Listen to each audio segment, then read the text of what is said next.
I'm going to demonstrate the method I came up with for attaching faux fur pom-poms to hats. And I've been knitting a lot of hats. I always say that knitting is my job, but hat knitting is my hobby. And I've been knitting a lot of hats for presents, for Christmas presents. And the new trend is for these faux fur pom-poms, but people have asked me a lot the trick to get them attached. So I am going to demonstrate that now. Let's go ahead and take a look. Here is this cute pom on this hat, and everything you see here will be listed in the video description field, like where I got the pom and this hat pattern and the yarn and everything else. So it's also on my website. So you can just click the little eye in the upper right-hand corner. And what we want ultimately is a pom-pom that is attached securely, but that we can easily remove for washing, right? Because the hat can be washed separately from the pom-pom. The pom-pom probably won't need to be washed.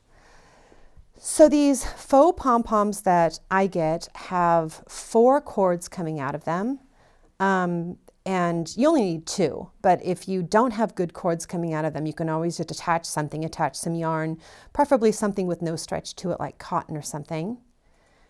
And I'm going to thread all 4 of these strands onto a tapestry needle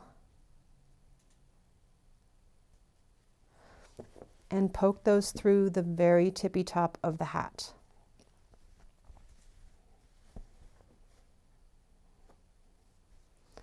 And now I'll separate them half and half.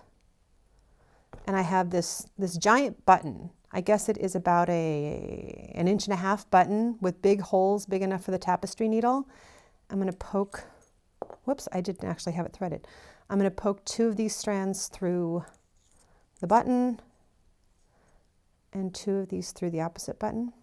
The hole on the opposite side. Now this gives it some stability and something for the cord to hang on to. And you can tie this quite tightly. And I'm tying it in a bow so that it'll be easily removed for washing later. There's not a lot of stress on the pom-pom. And so a good bow should be enough to hold it on there, a good tight bow. And there we go, very cute.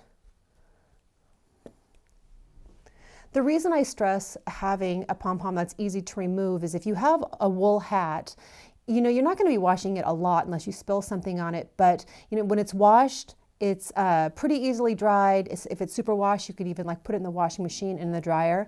And these faux fur pom-poms actually have a core in them. They're kind of like little stuffed animals almost. And so drying would actually take a long time, and I'm not sure that it's going to puff up as pretty after it's washed. So it is easier just to take the pom-pom off and wash them separately if necessary, or just not to wash the pom. Anyway, I hope that helps. Good luck.